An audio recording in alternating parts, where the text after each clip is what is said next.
Salut à tous, c'est Joseph. Alors aujourd'hui, ça va être une vidéo spéciale. Je vais faire un guide complet eBay. Ça veut dire que j'ai reçu énormément de questions sur le groupe. Donc si vous n'êtes pas sur le groupe Facebook, allez dans la description, faites une demande, répondez vite aux questions et je vous intégrerai le plus rapidement possible. Tout se passe sur le groupe. Donc il y a énormément de personnes qui posent souvent les mêmes questions sur eBay, qui veulent savoir comment le dropshipping marche, etc. Blablabla. Et donc là, je vais prendre le temps, je réponds à tout le monde sur le groupe, mais je vais prendre le temps en vidéo de vous expliquer avec plus de détails chaque étape. Donc ça va être un guide complet où je réponds énormément de questions.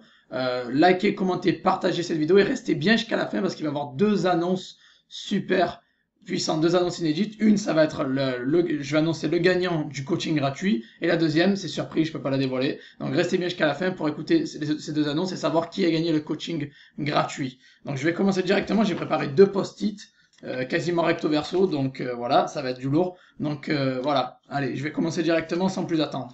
Alors tout d'abord, une des questions que j'ai obtenues le plus sont les fournisseurs sur eBay. Alors comment savoir le stock en général des fournisseurs? Parce qu'en fait, bon, on se base, le dropshipping, c'est on a aucun objet en stock, donc on va vendre d'abord l'objet puis l'acheter chez notre fournisseur pour l'envoyer directement au client. Alors, comment savoir si le fournisseur a du stock? Alors, en général, si c'est un fournisseur chinois, vous inquiétez pas trop pour le stock, ça passe. En général, les prix bougent pas trop, le stock est là. eBay, en général, il y a beaucoup d'alternatives, il y a souvent le même produit qui est vendu par plusieurs fournisseurs, donc il n'y a pas trop de problème de stock, ne vous inquiétez pas pour ça. Même si des fois, il y a écrit que 2 disponibles, 3, 4, 5, 6, 7, ils peuvent jouer sur l'urgence. Comme je le conseille moi, jouer sur l'urgence pour être mieux ranké dans les résultats de recherche, quoi, sur Cassini, l'algorithme d'eBay. Donc, vous inquiétez pas trop pour ça. Si vous êtes sur Amazon, par contre, là, c'est un peu plus chaud. Vous pouvez savoir le stock en, je crois, des fois c'est écrit, vous pouvez l'ajouter au panier et puis faire une simulation en mettant plus de 10 ou quoi. Mais sur eBay, on peut jamais vraiment savoir. On sait que les Chinois ont beaucoup de stock. Et si basez-vous sur diversifier au maximum les fournisseurs. Voilà, du même produit. C'est pas quelque chose qu'on peut savoir à 100%, mais eBay, c'est beaucoup plus rassurant qu'Amazon, je vous le garantis. Alors, deuxième question que j'obtiens souvent, c'est la sponsorisation.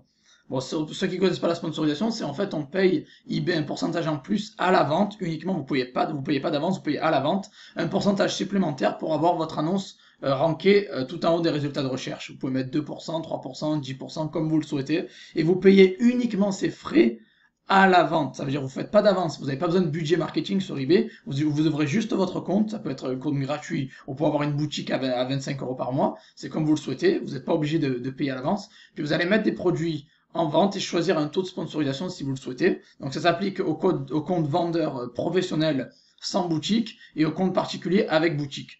Et vous choisissez un pourcentage et vous payez uniquement la vente. Donc vous ne faites pas d'avance. Une fois que vous avez fait la vente, vous avez obtenu votre bénéfice, vous pouvez automatiquement donc payer eBay une fois qu'ils vont vous envoyer la facture, une fois par mois en général. Voilà.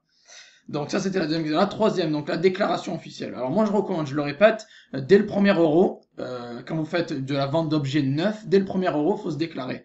Voilà. Et si vous faites de la vente d'objets d'occasion, ça vous avez 3000 euros de chiffre d'affaires exonéré d'impôts.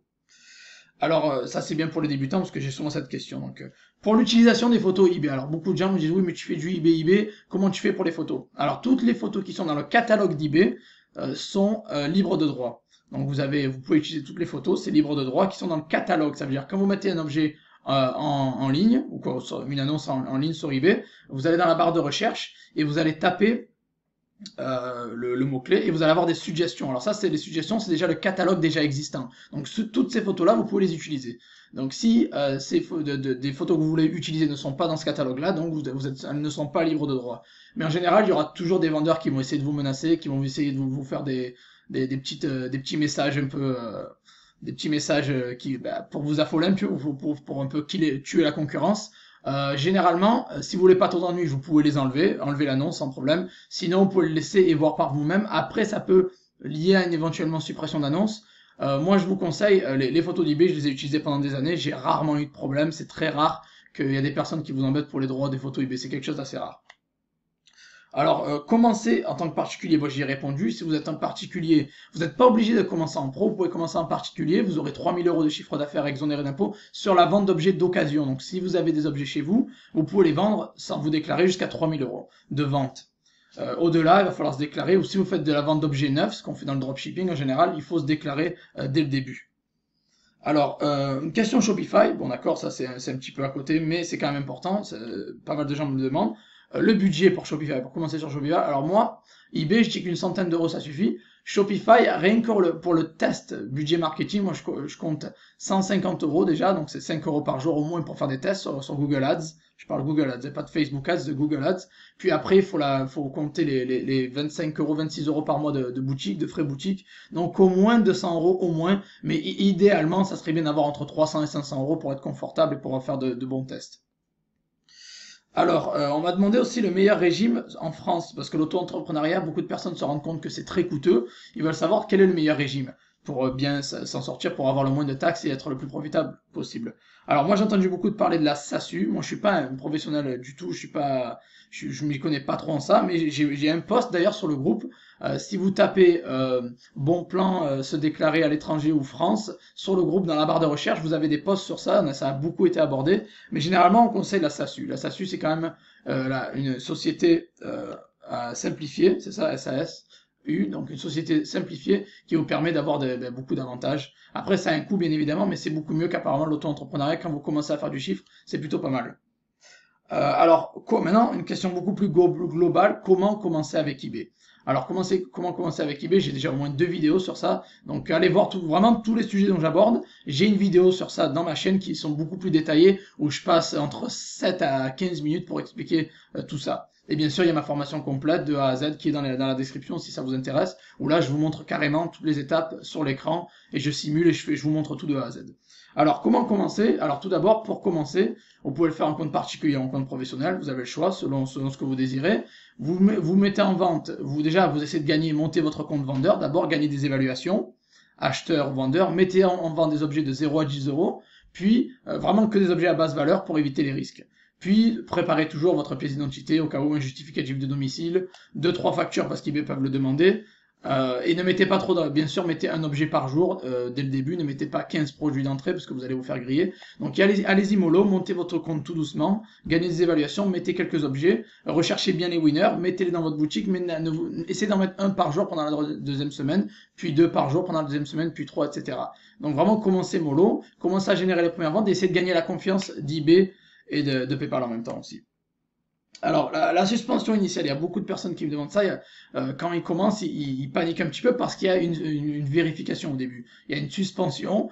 Que faire? Alors vraiment, que faire? Vous allez voir, vous allez mettre votre première annonce et d'un coup, compte restreint à cause d'un haut niveau élevé de risque, etc.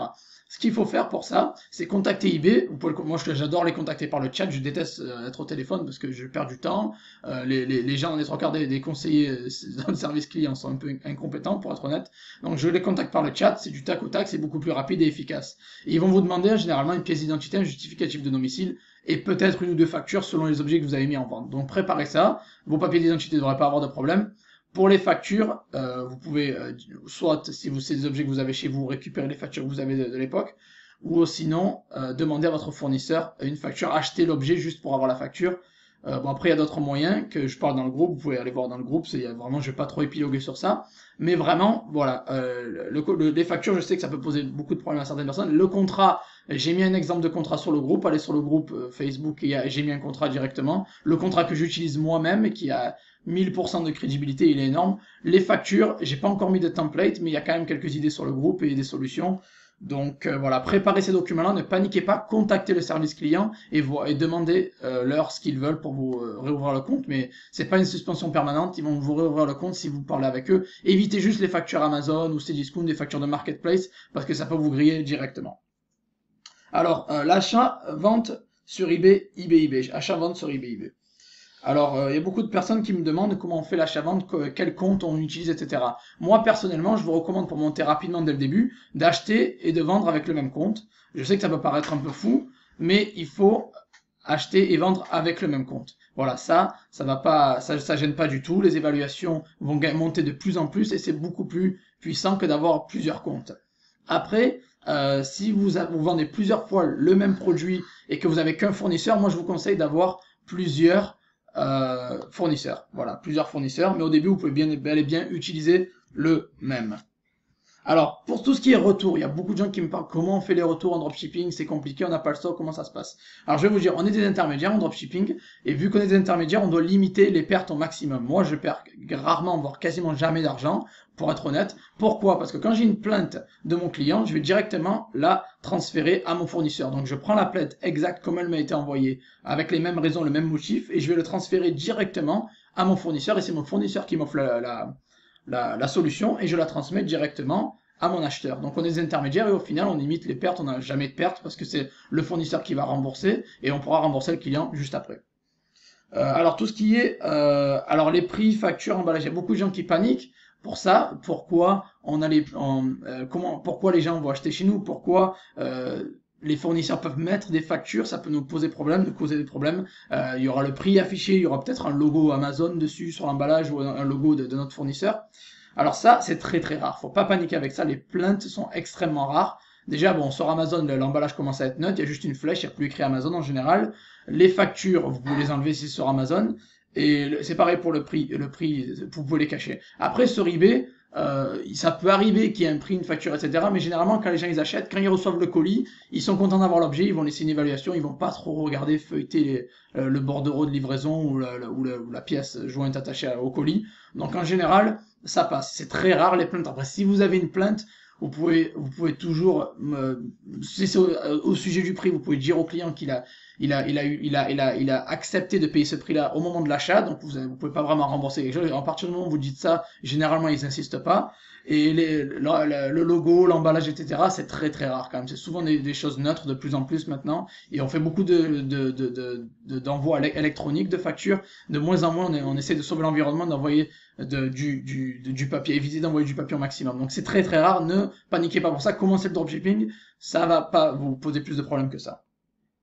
Alors cette question, pas de vente, j'ai pas de vente sur eBay, qu'est-ce que je dois faire? Alors, si vous n'avez pas de vente, ça vient sûrement de votre compte, il n'a pas assez d'évaluation, de produits que vous avez, ils sont sûrement pas bons, ou vous avez très mal optimisé ou pas sponsorisé. Voilà, ça c'est les 4 raisons principales. Si vous combinez tout ça, vous avez un bon compte avec de bonnes évaluations, de bons produits bien optimisés, sponsorisés, vous devrez vendre, vous aurez une bonne visibilité. Ça va pas se faire du jour au lendemain, ça prend un petit peu de temps, parce que l'algorithme d'eBay met du temps à se développer, mais voilà, clairement, si vous n'avez pas de vente, c'est sûrement à cause de ces 4 raisons. Alors les suppressions d'annonces, comment je dois faire un petit peu le ménage, combien je dois en supprimer et tous les combien. Moi je recommande de faire le ménage dans vos annonces tous les 30 jours. S'il n'y a pas de vente, pas de vue et pas de suiveur sur votre annonce, il faut l'enlever le produit. Donc tous les 30 jours, au bout de 30 jours. Après, bien évidemment, si vous en avez une centaine et qu'il y en a 100, vous avez 80 qui n'ont pas vendu et qui a pas de suivi, pas de vente, déjà vous avez un problème dans la recherche de produits, vous avez de mauvais produits, ou un compte qui est pas monté, etc. Mais ce que je vous conseille, c'est déjà d'en les supprimer progressivement. Faites pas plus de 2-3 suppressions par jour. Si vous en supprimez 10, 15, 20, ça va sonner l'alarme chez eBay, donc faites une suppression progressive. Alors pour les comptes non liés, alors je parle souvent de comptes non liés, je suis un petit peu l'expert en la matière parce que j'ai moi-même 3 comptes, à l'heure actuelle 3 comptes eBay non liés, c'est-à-dire qu'ils sont complètement non liés les uns des autres. Alors ce qu'il faut, à savoir pour un compte non lié, il va vous falloir un nouvel utilisateur sur votre ordi, une nouvelle adresse IP, et après les coordonnées complètement différentes, une identité complètement différente. Après, ça dépend vraiment. Ça va dépendre si vous souhaitez avoir un compte, si vous échappez à une restriction définitive, là il va falloir tout changer. Numéro de téléphone, adresse, compte bancaire, carte bancaire, PayPal, eBay, il faut tout changer, l'identité, etc. Si vous voulez juste avoir un compte sur le côté qui est juste pour éviter une restriction de visibilité par exemple, vous n'êtes pas obligé de changer l'identité. Là, ça va passer. Par contre, si vous voulez des comptes complètement séparés, qui n'ont rien à voir les uns des autres, il faut changer l'identité, l'adresse IP, le compte utilisateur, l'ordinateur, l'utilisateur sur votre ordinateur, faire un grand nettoyage, il faut que toutes les infos soient différentes. Et quand je dis tout, c'est téléphone, carte bancaire, adresse postale, email, tout, vraiment tout, carte, compte bancaire, tout, il faut tout changer. Alors, ce qui concerne la recherche de produits, combien de temps dois-je lister tous les combien? Alors, la recherche de produits, au début, quand vous faites pas de vente, vous allez être plus hargneux, vous allez avoir plus la faim, il va falloir rechercher de plus en plus. Tous les jours, je vous conseille tous les jours de lister peut-être 2-3 produits, si vous pouvez. Recherchez souvent, listez souvent les produits. Après, bien évidemment, quand vous êtes plus confortable et que vous commencez à faire des plus hauts revenus, vous pouvez lister des nouveaux produits tous les 2-3 jours, ou peut-être toutes les semaines. Voilà, vous n'êtes pas obligé de le faire tous les jours. Mais vraiment, l'idéal, si vous voulez avoir l'algorithme dans votre poche, eBay adore les vendeurs actifs. Donc je vous conseille clairement de lister tous les jours et d'être actif vraiment, de lister, rechercher des produits tous les jours ou de rechercher même une fois par semaine et de les lister 2-3 tous les jours. Voilà.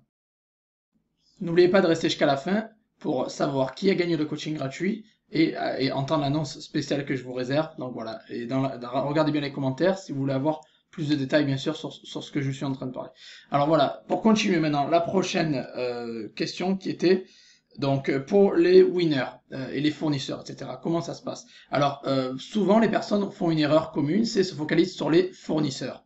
Alors ça c'est un gros problème parce qu'ils cherchent des fournisseurs, ils savent pas ce qu'ils cherchent, ils se perdent vite, ils sont découragés, etc. C'est pas comme ça que ça marche. Moi j'ai toujours dit vous trouvez d'abord des produits winners, d'abord des produits gagnants, des produits qui se vendent très très bien, donc en suivant bien les tendances, etc. Bon, j'ai des méthodes que je partage dans ma formation bien évidemment, mais aussi sur YouTube, il y a des vidéos que vous pouvez trouver sur ma chaîne facilement où je partage plusieurs méthodes comment trouver des produits winners. Alors d'abord vous trouvez les produits gagnants, les produits qui cartonnent, et après une fois que vous avez trouvé ces produits, vous les mettez en vente sur votre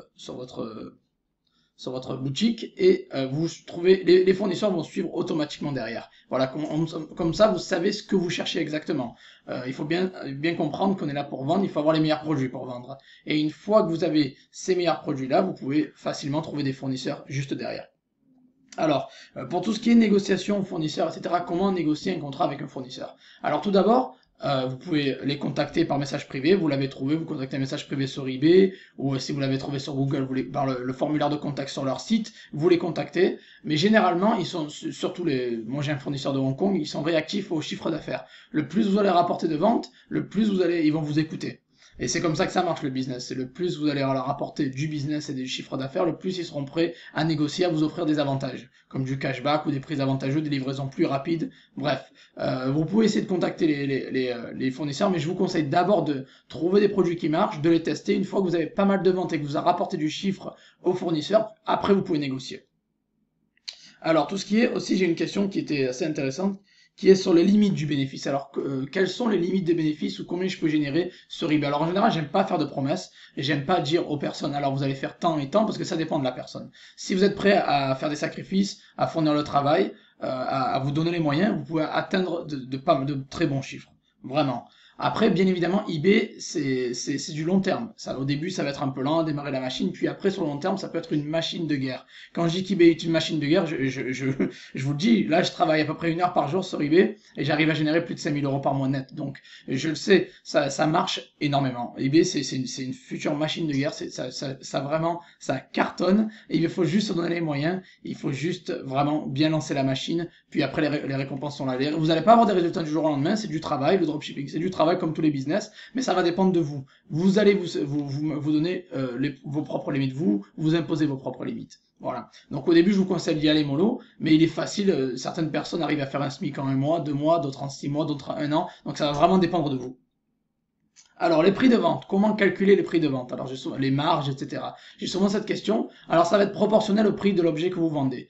Les marges brutes, moi je les mets entre 40% et 100%. Si j'ai un produit à 5 €, je peux le vendre 9,99 €, donc c'est du 100%. Si j'ai un produit à 200 €, je peux le vendre à 260, 270, donc ça va être vraiment du beaucoup plus bas. Voilà, je ferai peut-être du 13-15% net. Donc voilà, pour vous donner un petit peu l'idée, ça peut aller de 40% à 100% selon le prix de l'objet. Plus l'objet va être cher, le moins de marge je vais mettre en pourcentage, mais bien sûr le profit va être beaucoup plus important. Alors pour ce qui est des ventes de marques, alors ça c'est plutôt une question Shopify, bon c'est un peu un aparté mais c'est quand même important pour les personnes qui me demandent, parce que j'écoute beaucoup ma communauté et je réponds à tout le monde, c'est ça qui est important et c'est ça qui me plaît, vraiment je néglige personne. Alors pour les ventes de marques, sur Shopify Stripe. Alors, faut savoir que avec PayPal, la vente de marque ne pose pas souvent de problème. Vous aurez pas trop de temps en temps, ils peuvent vous demander des factures, certificats d'authenticité. Après, ça dépend vraiment si vous avez fait des gros chiffres ou pas, si vous avez fait péter les records en un temps vraiment limité. Mais généralement, sur PayPal, ça va. Il n'y a pas trop de contrôle de vente de marque, ça passe en général. Par contre, Stripe, si vous voulez vendre avec Stripe sur Shopify, par exemple, il va vous falloir l'autorisation. Si vous voulez vendre une marque, il va vous falloir l'autorisation de la marque. Donc ça, c'est un peu plus compliqué. Alors, Quels sont les risques de ne pas se déclarer? Ben, avoir le fisc à vos trous, c'est avoir des problèmes. Donc honnêtement, moi je vous conseille de faire des choses dans la légalité. Si vous vendez des objets neufs, déclarez-vous dès le premier euro. Si vous avez des objets d'occasion, vous pouvez, au-delà de 3000 euros, faut se déclarer. Donc voilà, vous avez des tonnes de possibilités de déclaration. Je ne sais pas si vous vivez en France ou en dehors. Vous avez énormément de possibilités. Maintenant avec l'internet, vous pouvez faire tout en ligne, c'est gratuit. Vous n'avez pas besoin de galérer. Donc honnêtement, déclarez-vous. Les risques, c'est vraiment d'avoir des ennuis avec le fisc et de vous prendre des grosses amendes assez lourdes. Alors les litiges, que faire si le client me dit que l'objet a été perdu ou colis vide? Alors bon, déjà, avoir un numéro de suivi c'est bien, ça garantit quand même la bonne réception du colis. Si le colis est vide, ben, encore une fois, je vous le dis, vous transmettez le même message au fournisseur et le fournisseur vous offre une solution. Généralement, demandez quand même une photo, parce que souvent quand je demande une photo à un client qui ment, par exemple, ça peut arriver, il y a des clients malhonnêtes partout, même sur eBay, généralement, une fois qu'on demande les photos, on a beaucoup moins de réponses d'un coup, donc ça peut-être ça leur fait peur. Mais voilà, essayez toujours de demander les photos, puis après transférer la plainte à votre fournisseur, et c'est lui qui vous offrira la solution. Mais ne remboursez pas avant d'avoir obtenu une solution de vos fournisseurs. Et voilà, généralement, le numéro de suivi pour résoudre les problèmes des objets perdus. Après, ça peut arriver qu'il y ait des problèmes, etc. Là, vous pouvez toujours contacter votre fournisseur et obtenir un remboursement de votre part. Alors, il y a des personnes qui me demandent encore pourquoi les personnes iront acheter plus cher. Pourquoi le dropshipping marche? Pourquoi ça va marcher? J'y crois pas trop. On a un truc qui existe à 10 euros, on va vendre 15, 20.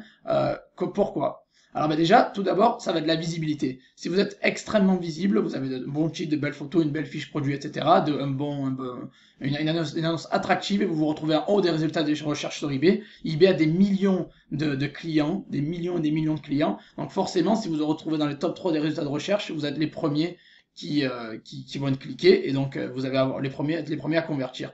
Faut pas oublier que les trois quarts ou au moins la bonne moitié des liens arrivent par la première partie du tableau. Donc vraiment des clics. Si les personnes cliquent sur la première, deuxième, troisième annonce, vous avez beaucoup plus de chances de vendre. Donc déjà la visibilité. Après, comme je l'ai dit, une fiche produit bien attractive.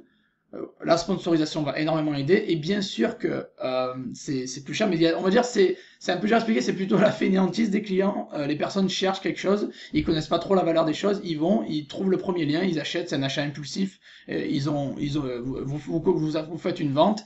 Peut-être après, ils vont refaire d'autres recherches, ils vont voir qu'ils l'ont payé plus cher, mais en général, c'est très très rare que vous ayez des plaintes à ce niveau-là. J'ai vraiment sur 1000 commandes, je dois avoir 2-3 plaintes au niveau du prix, et encore, j'exagère, j'en ai quasiment aucune. Donc les personnes achètent plus cher, c'est dur à y croire, mais ça marche. Vous êtes juste les plus visibles, avec de meilleures évaluations peut-être, un compte profil qui donne plus confiance, donc forcément ils vont acheter chez vous, même si vous êtes plus cher.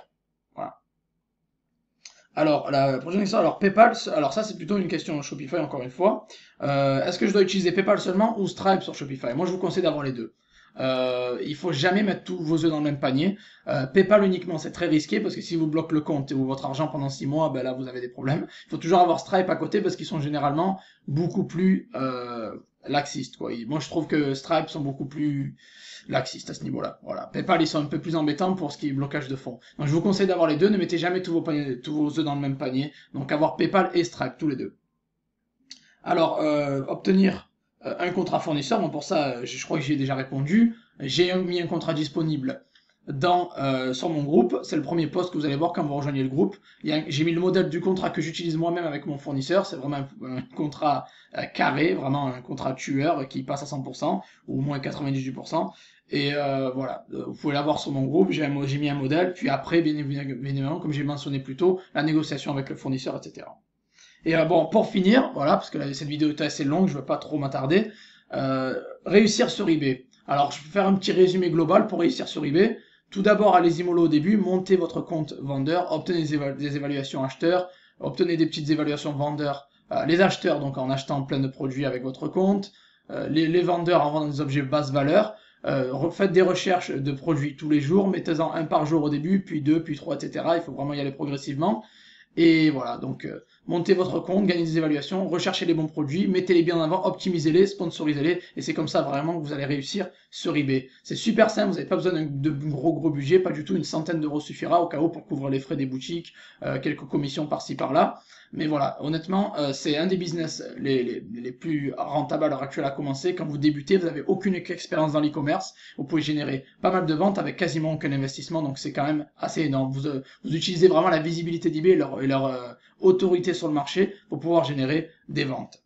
Et voilà, donc maintenant je vais passer aux deux annonces, deux grosses annonces. Donc tout d'abord, mettez un like, commentaire, partagez la vidéo, abonnez-vous à la chaîne, ça ferait plaisir, vraiment, ça soutient. Alors, la première annonce, ça va être, là, c'est l'annonce surprise, que je vais commencer par l'annonce surprise.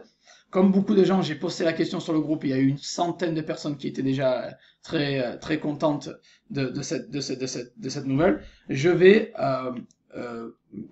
commencer à travailler sur une formation Shopify Google Ads. Voilà, vous savez que moi mes revenus principaux viennent du dropshipping, donc je fais du eBay depuis plus de 3 ans, et depuis quasiment presque 2 ans, 1 an et demi, 2 ans presque, je fais du Shopify. Mais bon, ma stratégie marketing, c'est pas la même que vous voyez, en général, Facebook Ads, etc. Donc je pense que j'ai atteint de très bons chiffres et je commence vraiment à bien me débrouiller. Et j'ai décidé de partager mon expérience entière avec vous en faisant une formation carrée de A à Z où je vais vous montrer exactement de l'ouverture du compte de la boutique Shopify jusqu'à la fin, générer les ventes, etc. avec la stratégie marketing que j'utilise. Donc je vais partager comme d'habitude tous mes secrets. Ça va être une formation super complète. Et c'était ça la grosse nouvelle. Je suis super content. Il y a eu énormément de motivation, de commentaires positifs sur le groupe qui m'encouragent à faire cette formation. Ça intéresse énormément de monde et ça va arriver, les gars. Je peux pas vous donner une date encore parce que je suis au début de mon travail là, donc je suis encore dans le stage où je prépare tout ça, etc.